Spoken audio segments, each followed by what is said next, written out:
தந்தை மகன் தூய ஆவியின் பெயராலே ஆமென். இயேசுவுக்கே புகழ். அன்னை மரியே வாழ்க.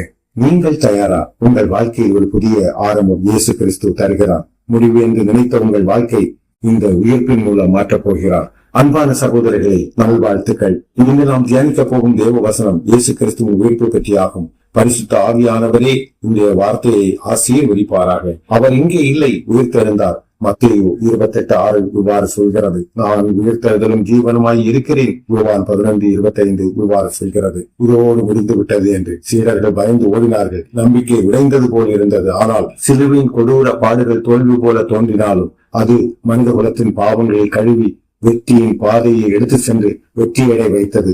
3ஆம் நாள் கல் உருட்டப்பட்டது, கல்லறை திறக்கப்பட்டது, மரணம் தோற்கடிக்கப்பட்டது. அன்பானவர்களே, மனிதன் மூடிய கதவை தேவன் திறந்து விட்டார். கல்லறை இயேசுவை அடக்க முடியவில்லை. இதற்கு முன் சீடர்கள் பயந்தார்கள், ஓடினார்கள், கதவுகள் மூடினார்கள், மறுதளித்தார்கள். உயிர்ப்புக்கு பின் அதே சீடர்கள் துணிவுடன் நின்றார்கள், சாட்சிகளாக மாறினார்கள், உயிரை கொடுத்து சாட்சிகளாக மரித்தார்கள். மரணத்திற்கு பயப்படாமல் தேவ வார்த்தைகள் உலகத்திலே விதைத்தார்கள். அன்பானவர்களே, சீடர்கள் துன்பங்களை சந்தித்தார்கள், உயிரை கொடுத்தார்கள். ஏன்? அவர்கள் கண்டது உண்மை, அவர்கள் அனுபவித்தது உயிர்ப்பு. இது நம்மை வாழ வைக்கிறது.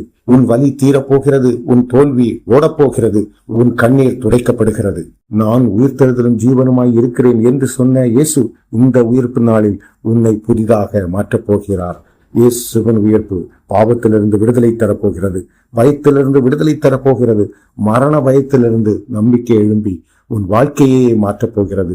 சிலுவை மன்னிப்பு கொடுத்தது, உயிர்ப்பு புதிய வாழ்க்கையை உனக்கு கொடுத்தது. மறக்க வேண்டாம். அன்பானவர்களே, இந்த தேவன் உங்களை அழைக்கிறார். பயத்தின் வாழ்க்கையிலிருந்து, விசுவாசத்தின் வாழ்க்கையிலிருந்து, மரணத்தின் சிந்தனையிலிருந்து உயிர்த்த தேவனை மனதில் ஏற்றுக்கொள்வோம். வாழ்க்கையிலே தோல்வி இல்லாமல் சந்தோஷமாக வாழ முன் செல்வோம்.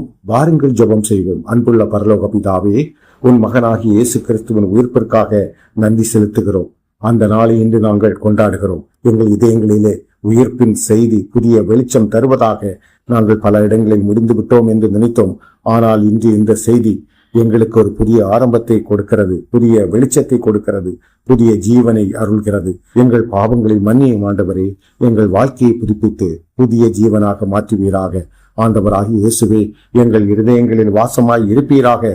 எங்களுக்குள் ஆட்சி செய்வீராக. இன்று முதல் உம்மை பின்பற்றுகிறோம். உயிர்ப்பு வாழ்க்கை வாழ நாங்கள் உறுதிமொழி எடுக்கிறோம். நீரே ஆண்டவர் என்று மனதார நம்புகிறோம். எங்களுக்கு கிருபை தாரும், அருளை தாரும்.